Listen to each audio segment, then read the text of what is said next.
Our next panel will address the unique collection of climate worsened challenges that face urban dwellers as rising temperatures, extreme weather, rising sea levels combine a setting already vulnerable to air pollution and higher rates of disease transmissions. With the rapid urbanization trend in the most populous parts of the world, this is something we're going to need to contend with. To moderate a panel of experts on this subject, help me welcome CEO of the Forum for the Future, Ms. Sally Uren.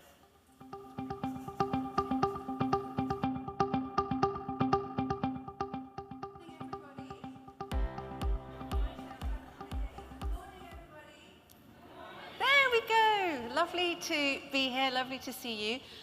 So I have the great pleasure of moderating the next panel. Before we bring our panelists up to the stage to discuss the topic of sustainable and climate resilient cities, we have a short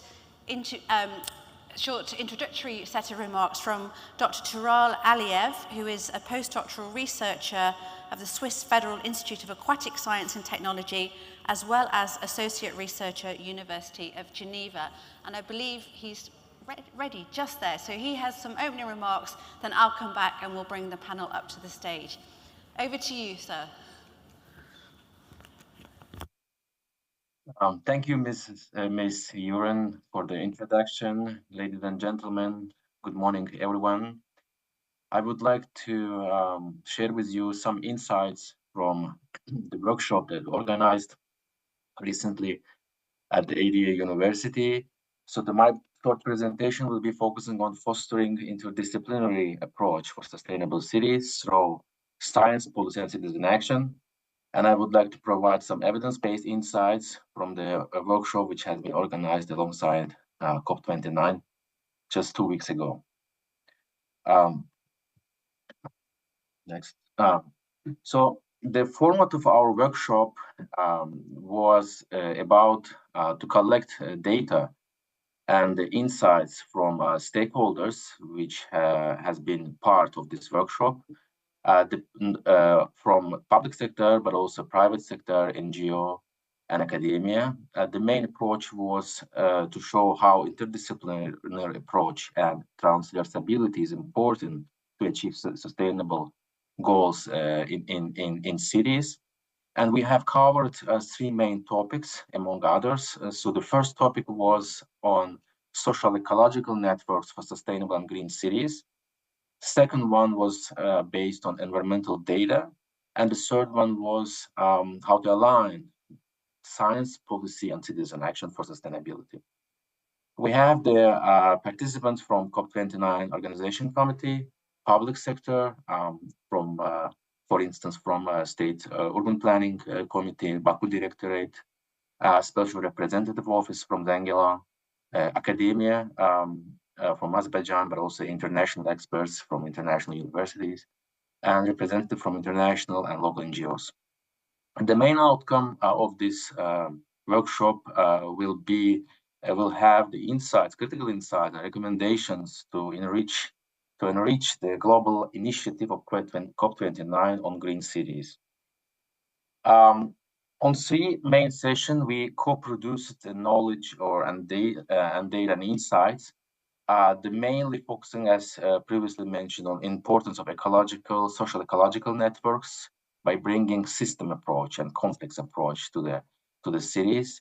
Here, 2 main elements was at the core of the session. The first one was on interconnectedness of social ecological system within urban environment. And the second one was to provide comprehensive analysis of cities as integrated social and ecological networks. Second session was focused on how important is informing decision-making process with data. And here, important is assessing policy effectiveness, guiding sustainable urban development, and even identifying environmental hazards. And also, session was focused on data-driven approach to transparency, accountability, and public engagement, where data should be the groundwork for evidence-based policy making and effective implementation of sustainable initiatives. And the third session was on how to align these three main the main elements about science, policy, and citizen action and interface. And here, this is the important, that was essential for overcoming barriers, aligning priorities, and driving meaningful change towards sustainable cities. One of the key messages was about how policymakers, their commitment to achievement of the SDGs face challenges. This is related to limited investment, sectoral fragmentation, and varying levels of citizen engagement with a lack of information or awareness. So we come up with some kind of preliminary recommendations to enrich the global pledge, and we are still working on it to provide final recommendation as policy brief to the relevant stakeholders. So, and this is also some kind of gap that we felt from the session. So there is a need to develop mechanisms for citizen engagement, and also to use to create high resolution data to empower local communities with information tools for participation, promoting diverse types of urban green areas. So we are talking not only about parks, green roofs, but also community gardens. Another important point is the equitable distribution of urban green spaces across different socioeconomic areas to enhance accessibility and not focusing more on central area of the city and leaving a bit behind the peripheral areas. And also, of course, maximizing benefits of urban green areas. They should be integrated into urban planning as essential components for ecological social well-being.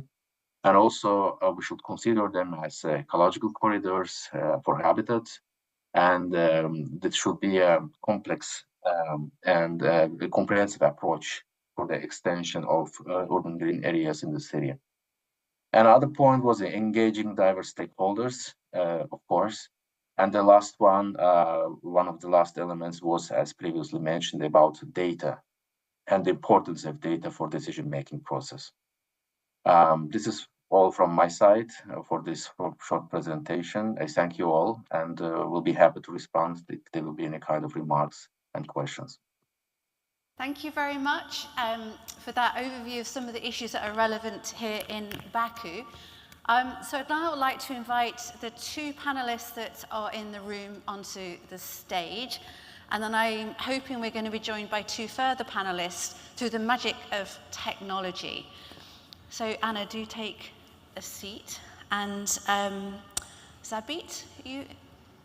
Perfect. Please come on up. Oh, you're there. Excellent. Great. Matt, are you still in Frankfurt Airport or have you escaped? After what felt like a lifetime but was really something like 36 hours, I finally left Frankfurt Airport. Yes, I'm so sorry not to be with all of you though in person. Well, I'm glad you've escaped. Frankfurt Airport is okay, but not somewhere where you want to make a home. So let me first of all introduce my panelists. So we have Anna Soave, who's the Azerbaijan Country Director for UN Habitat. We have Sabit Zeyniyev, Deputy Chairman of the Executive Board of, I'm going to say Clean City, yes, rather than mispronounce the correct title. And then online we have Matt Clark, who is Partnership Director about Global, and Hita, who has, just as you heard, escaped from Frankfurt Airport. He should have been here, but didn't quite make it. And then we also have Robert Hughes, who is the Principal Investigator of Children's Cities and Climate. So thank you all for being here. And it's great to have you to discuss this whole issue of sustainable and climate resilient cities. Just a word about myself, actually, I should introduce myself. I am Sally, I'm the CEO of a global sustainability nonprofit. I'm an environmental scientist by training, so I'm not a health expert, but I also co-direct something called the Climate and Health Coalition, which is a pre-competitive collaboration that we run at Forum for the Future, focused on delivering practical guidance to the private sector to enable them to take greater action at the intersection of climate and health. And one of our partners within the coalition, Bupa, does an awful lot of work in cities, which I might sprinkle into the conversation. So I wanted to start, if I may, with kind of setting out the challenge. When we think about cities and climate and health, just kind of get a sense of, well, what are the challenges, what are the issues? And Robert, I'd like to go to you first, if I may. Could you give us this general overview of urban health and implications of climate adaptation and mitigation to health outcomes within that urban perspective? So a little bit of scene setting, if you wouldn't mind. Yeah, absolutely. And I'll do my best to set the scene for an incredibly vast topic as briefly as I can, because I know we're quite tight on time. So I'll just make 3 quick points, really. I think the first thing to say is that there are multiple ways that the way we decide to build, adapt, modify, evolve our urban environments are affecting our health. Now that's fairly obvious, but it's important just to pull out some kind of key mechanisms. So I'd say that the 3 that I think I want to just draw our attention to are how we move, what we eat and how we eat, and how we use energy and sometimes keep energy out of our urban environments in terms of shading. And I guess the key point is that for each one of those, there are ways that we can think about these challenges, how we move in a way that is sustainable and the way that is consistent with what we've all collectively globally agreed to under the Paris Agreement in terms of actually cutting out the fossil fuels and decarbonising quickly. And it turns out that that is also a really good way to improve population health. So we know that if we build our cities in a way that is car-centric, we kind of top out on how big they can be and how functional they can be really quickly, but we also do really bad things for population health, and we've got this explosion of obesity and overweight in most places around the world now. Conversely, if we build our cities around a public and active travel model, we know from really good studies, really good both intervention and observational research, we know that's good for health and good for the climate. Equally, when we eat what we eat and how our urban food system functions really also affects our health.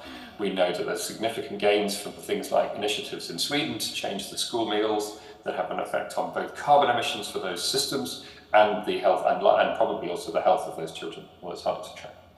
Equally, household energy. How we generate our energy for use. So do we burn fossil fuels, creating air pollution, undermining everything from cradle to grave? So particularly at both ends of the life course. So young children are born too early. Some of the work we've done shows that high air pollution affects children born too early, too small, and their lung growth is undermined. All the way through life, you're more likely to have a whole set of things from heart attacks to respiratory infections. And then later in the life course, you're more likely to have cognitive decline with higher levels of air pollution. You're more likely to have COPD and cardiovascular disease exacerbations and premature death. So there's a really good reason. Good things for the climate tend to be good for our health. Now, so I think the second point I wanted to briefly make was that there's 2 ways of looking at this. There's a glass half full and a glass half empty. The glass half empty is that what we're seeing is a real amplification of inequality in our cities and in some of these sort of unsustainable urban environments. So the poorest suffer most, the poorest are the ones whose health is suffering. And that's inequitable, it's not right, it's not what we want for the next generation.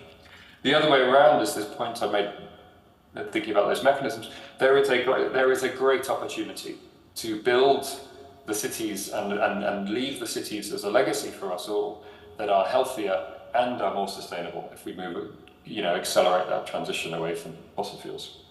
The final thing I would say is that I think it's really, really key when setting the scene on this challenge that we have more of some things. And those things I was thinking is we need more ambition. We really need to move from incremental change, and this is what quite a lot of our work with the Pathfinder Initiative has found, is that we can quite a lot of incremental small-scale change projects that don't necessarily have great benefits. They have some benefits, but not big enough benefits for either carbon emissions or population health. So we need bigger ambition.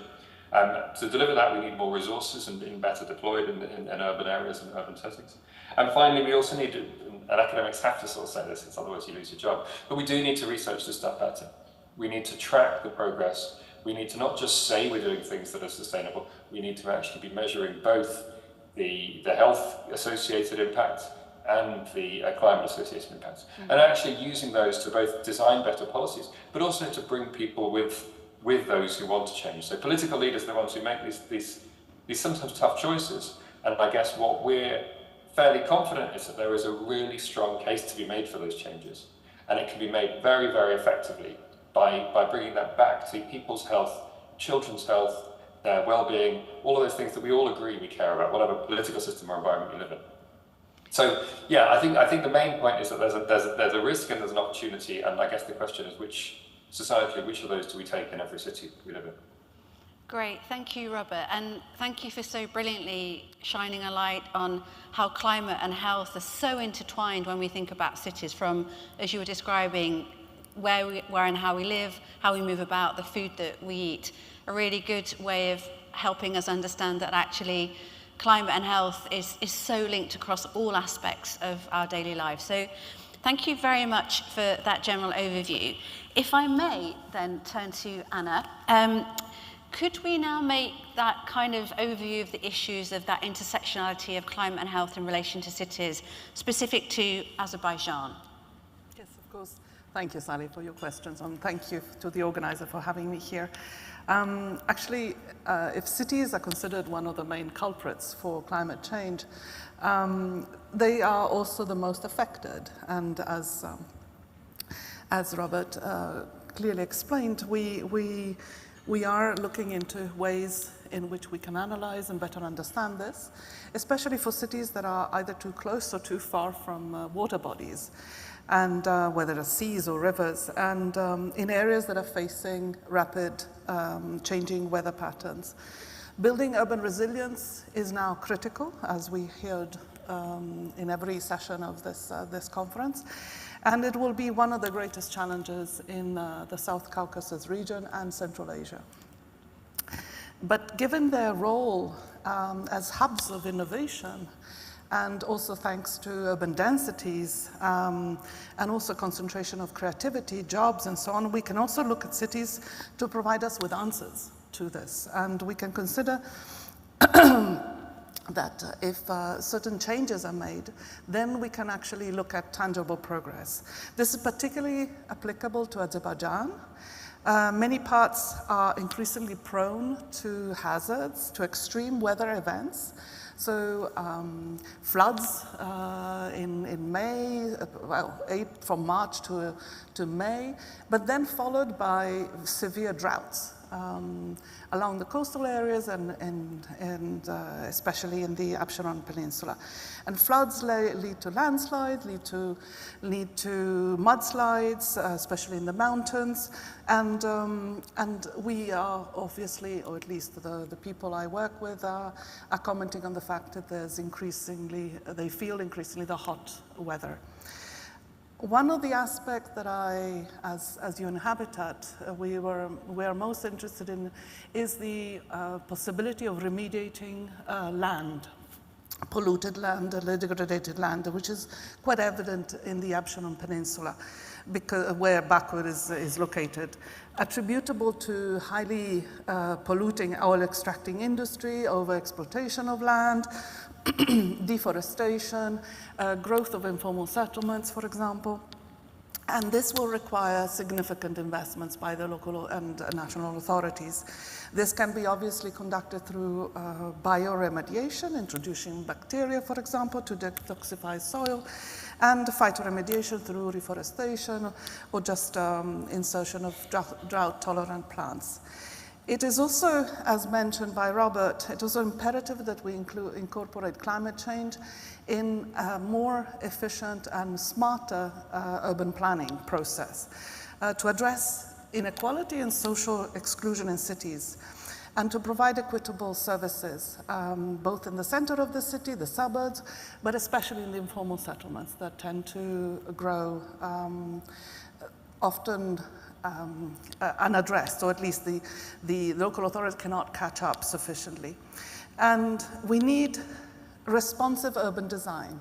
We need intentional policies that can address these conditions, and we need focused strategies, nature-positive plans to be able to readdress this situation. Because poor urban planning and layout of the cities, the form of the cities, are increasing the carbon footprint of our cities. And we need to apply clear zoning regulations and apply control mechanisms that restrict development in high-risk areas. This not only in Azerbaijan, but I can see how it's particularly applicable here. We need to restrict residential, construction in floodplains, in coastal zones, along riverbeds, for example, steep hillsides prone to landslides, etc. Because this is actually where the poorest tend to live. So by preventing, let's say, construction, and this is not only Azerbaijan, I mean, it reflected even in my home country, Italy, we tend to forget that maybe there will be a sudden event that we cannot control and lives are lost. So this is, I think, imperative from Azerbaijan's point of view, but also applicable in other cities. Thank you. And so thank you for taking those broad issues that Robert was describing and bringing them into the context of Azerbaijan. And I'm struck, as you were describing the issues, that one of the ways that we can meet the challenge that Robert posed a moment ago, which is to think about the opportunity for doing things differently in cities, is to think of them as a system. You know, what you've just described is a system which is effectively also what Tural was talking about in his opening remarks. And perhaps we don't see enough of that understanding of a city as a system in terms of how we approach planning. Definitely. So something more we could focus on there. Okay, so thank you both for setting the broad scene and shining a light on that intersectionality of climate and health, which is everywhere when we think about cities. I'd now like to get a bit more specific, if I may, and just explore specific issues within a city context and climate resilience.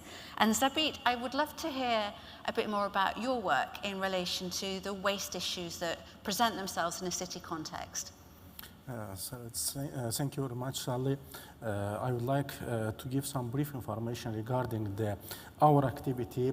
I'm the representative of Tamiz Joint Stock Company, the full state-owned company which are involved in waste management in Baku city, on waste disposal, utilization and disposal. We are also work in other cities of Azerbaijan. So waste is, let's say, as a material, also which can cause huge problems to the climate, to the environment, and to manage waste is very necessary. Tamiz is a relatively newly established company. We established in 2009 and started our activity in Baku city. And then we expanded to the other cities in Karabakh region. We started our activity with the preparation of national strategy on waste management in Azerbaijan, and we prepared long-term and short-term activities. We identified the gaps, identified the problems in this field, and prepared the feasibility study and then national strategy in Azerbaijan. And we identified the units which we should install in order to manage the waste in Azerbaijan in a friendly, environmentally friendly manner. So therefore, in parallel, we started the construction of the waste incineration plant, waste to energy plant in Baku city with the capacity of 500,000 tons per year. We we constructed the material recovery facility in order to manage all in integrated way. So we also started we constructed Balakhana Industrial Park in order to give the incentives to the peoples, to the companies who are involved in recycling businesses to develop their companies, to develop their activities. When we started this park, we started activity in this park. So we had only 4 residents. And now the number of these residents are 25. They are involved in recycling businesses in paper and cardboard recycling, their food oil, industry oil, PET bottles, plastic, and etc. etc. So the aim of this park to give the incentives such as free of taxes, income taxes for the 10 years, free of land taxes, free of custom clearance, and other incentives we give them. So also we, in parallel, we started the rehabilitation of the biggest landfill of Absheron Peninsula, Balakhani landfill, which was used before as a dump site. And we rehabilitated Balakhani landfill. We put the isolation layers, and also we installed the biogas capture system in order to get the biogas to treat and to move to get the electricity and use for the internal purposes. And also we started our activity in other Garaba region cities with the whole chain of waste management, with the collection, transportation, utilization, and disposal. Great, and I think what you're doing there is just so welcome, isn't it? And such a great contribution to the sustainability of cities more broadly. So a lot of what you were talking about there is, you know, what might get badged into the circular economy. So waste recycling, really great for climate mitigation and adaptation, but also good for health because actually we're keeping the environment clean. So thank you for sharing what's happening here in Baku when it comes to waste. Matt, thank you for sitting there very patiently, although I think the last couple of days have been a study in patience for you more broadly. But Matt, could you tell us a bit more about, in this theme we're getting a bit more specific around the issues in cities. Tell us a bit more about your work and energy and digital connectivity and how you see that being relevant to this whole notion of climate resilience in cities.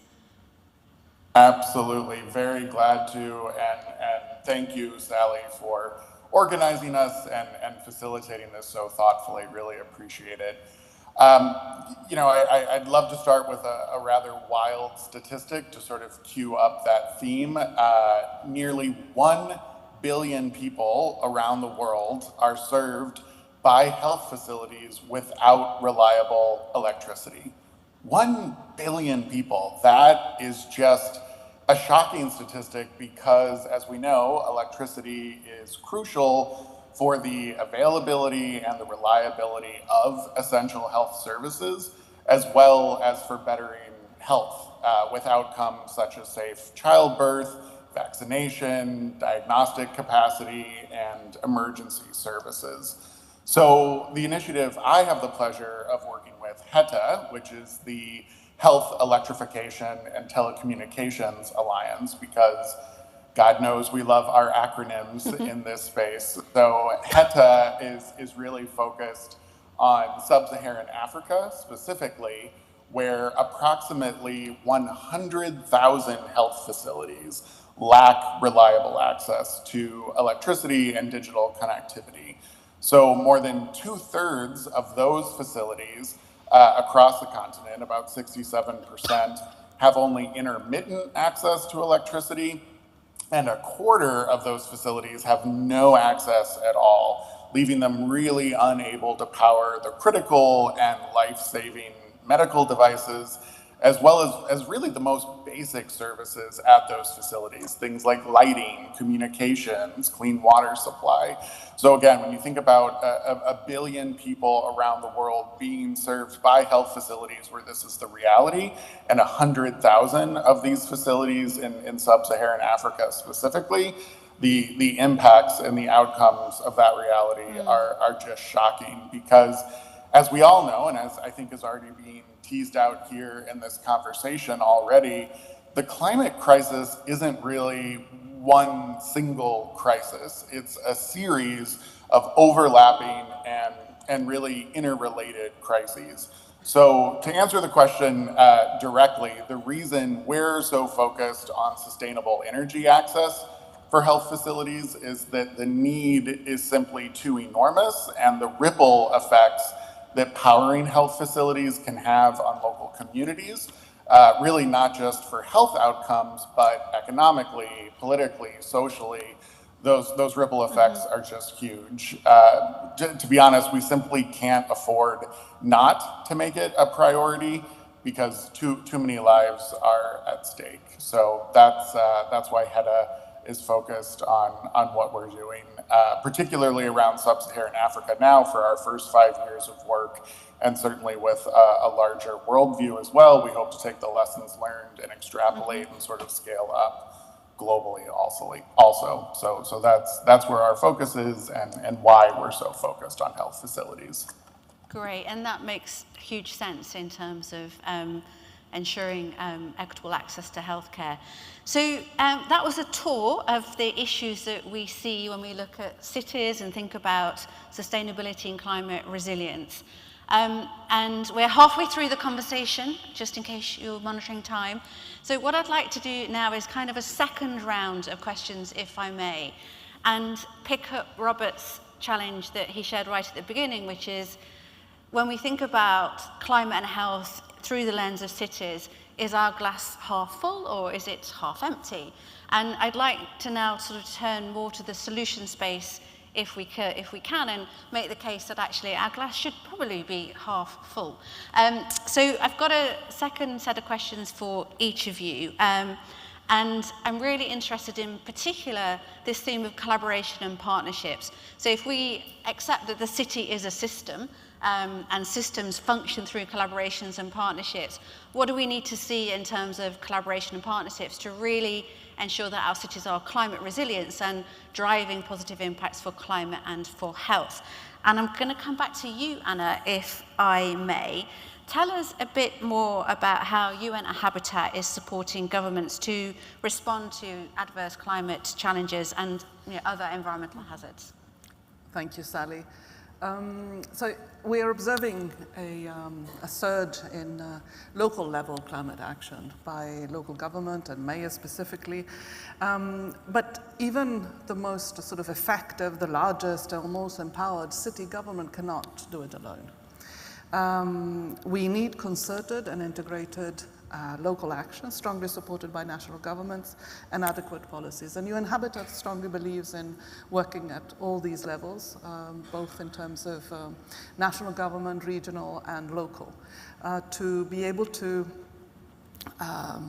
sort of set up adequate and integrated policies approach. So we're working, for example, also with the government of Azerbaijan to set up a national urban policy that can sort of bring together all the stakeholders and have concerted actions, not only on climate change, but a number of elements here, including obviously the adequate use of resources, housing, and so on. We believe and we would like to encourage a strong collaboration between practitioners, urban planners and various experts in health education, transportation, environmental management, and those who provide services to provide a cohesive and comprehensive strategy to support climate resilient urban development, and to be able to make sure that policies align at the different levels.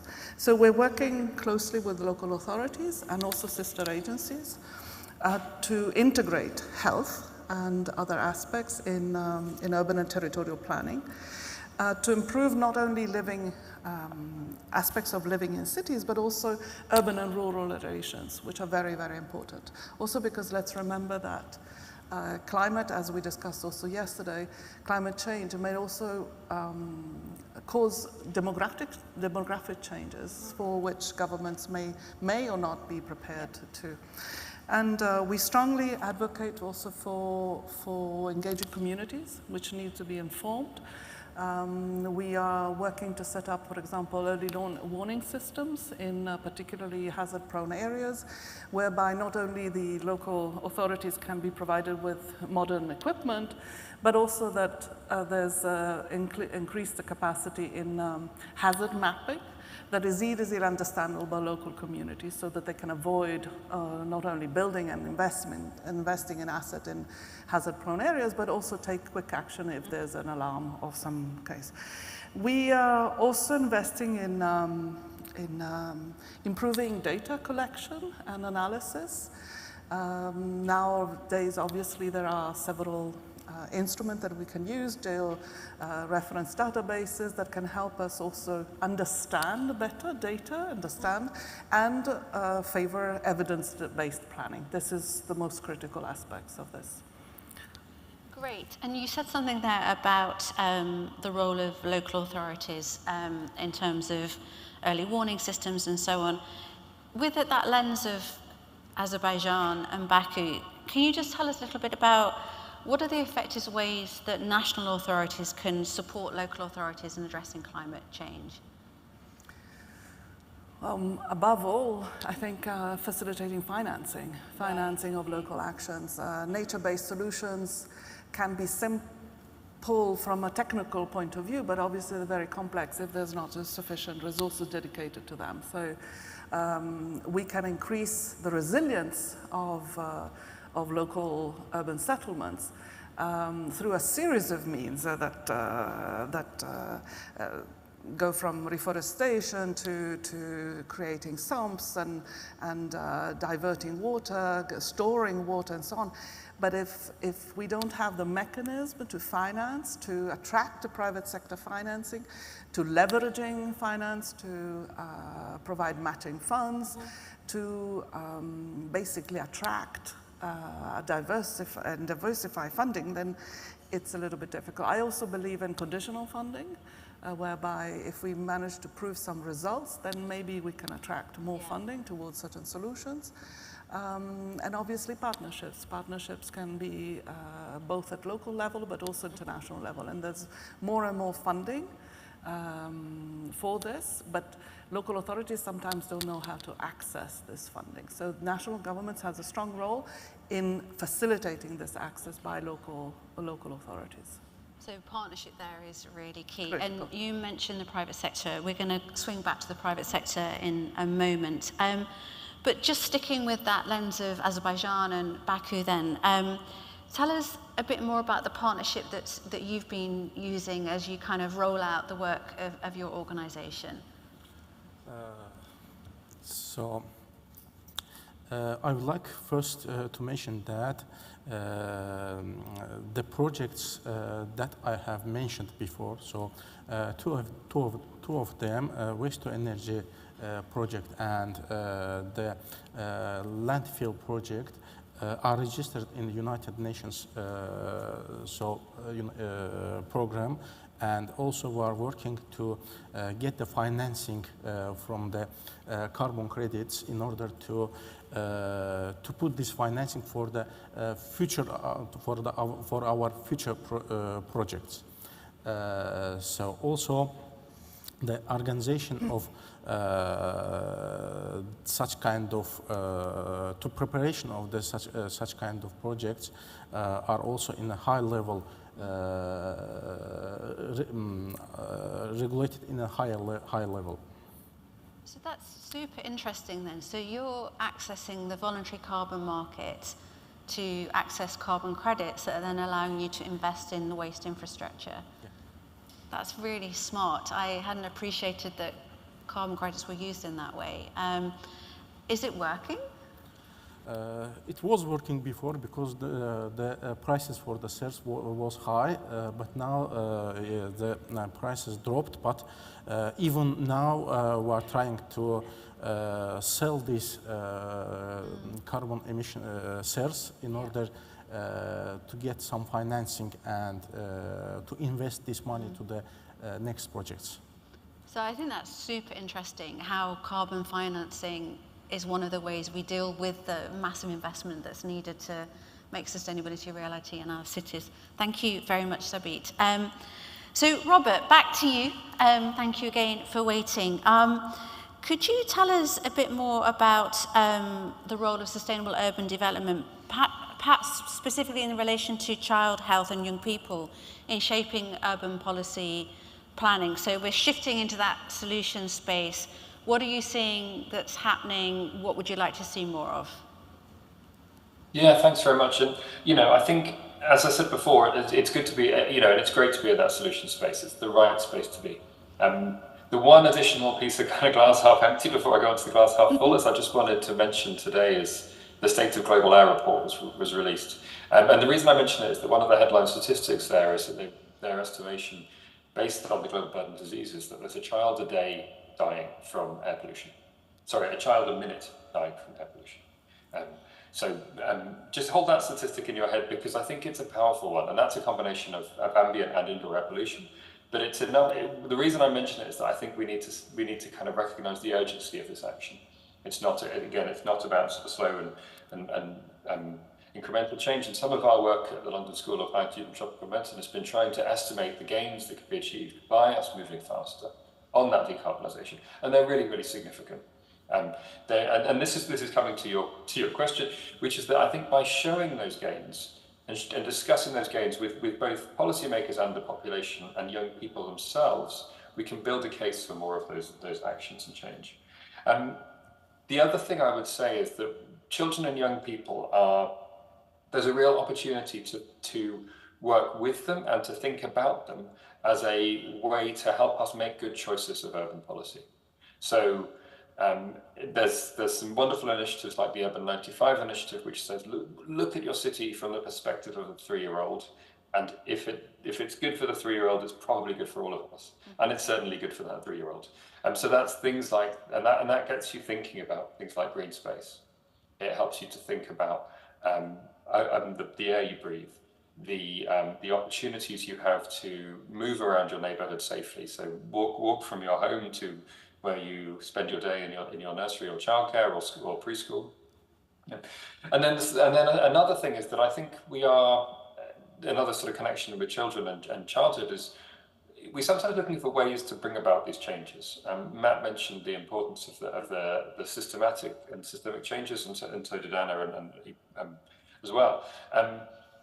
Sometimes you need ways to bring those systems, and that can be at the very much at the sort of high level policy and setting the regulatory environment, these things like the financing, but it can also be around finding kind of anchor institutions, whether that's the health system, as Matt mentioned, or education systems. These are ways that governments often have an influence at national or municipal level on decisions that are made. So these anchor institutions can move and show the way, and that can bring and make the case for kind of wider systemic change.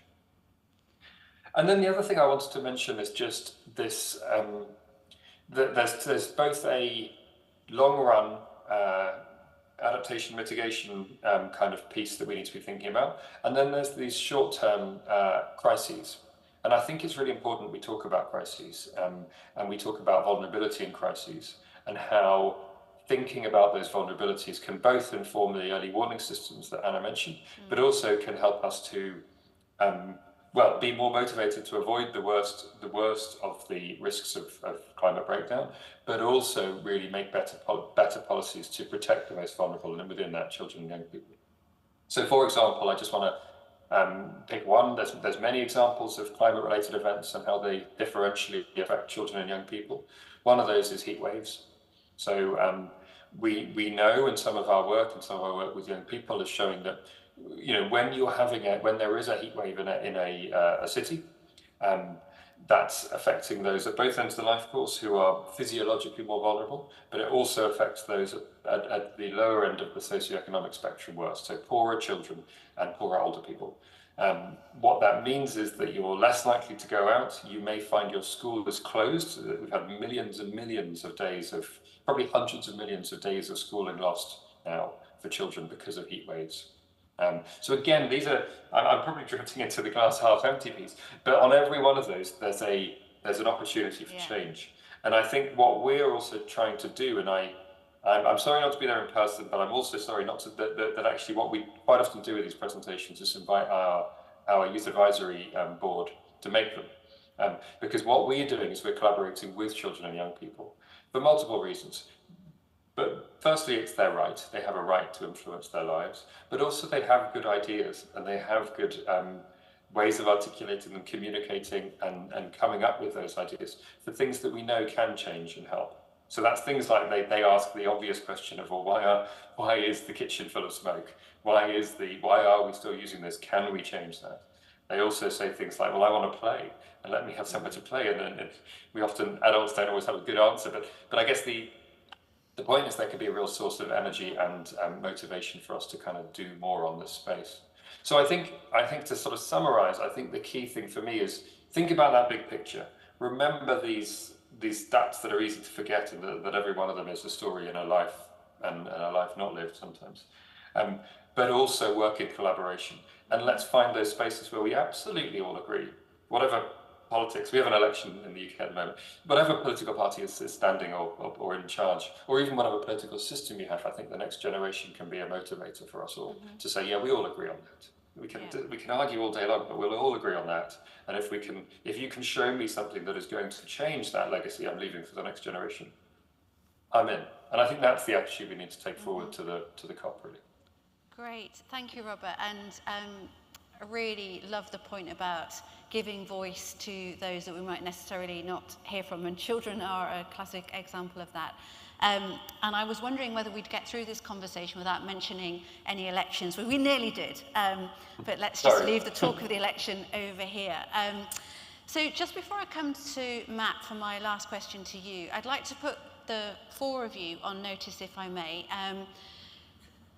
You've got advance notice of my last question. 30 seconds in a moment after we've gone to Matt. What's the one innovation or the one policy that gives you the most hope for sustainable cities? So the one thing that you think could build this notion of climate resilient and sustainable cities. So you've got a little bit of notice.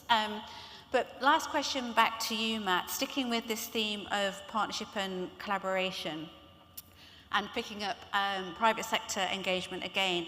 Can you just tell us a bit about the approaches to partnerships that you've seen have been most successful, particularly when engaging with the private sector? Absolutely, totally. I could talk about partnership work all day, but I'll keep it very brief here so we can get to that last really interesting question of yours. My overarching theme or sort of plea is particularly for the private sector and thinking about engagement, is not to think of the private sector as only a source of cash or of financial resources, but really rather to see the sector as a true partner, a collaborator, as an implementer, as a thought leader, as frankly representing communities of human beings the same way that those of us in the social sector and the public sector do as well. Our HEDA partners at AWS, Amazon Web Services, are really a great example of that. Samantha Nielsen, who's there in the room with all of you today, is a fabulous example of that kind of partner. Sam is a brilliant person who's deeply committed to this work of energy access for health facilities. And she's the real deal. She's got a master's of public health. She's worked in the space. She knows the realities. So that's a plug specifically to go meet Sam in the room today because she's brilliant.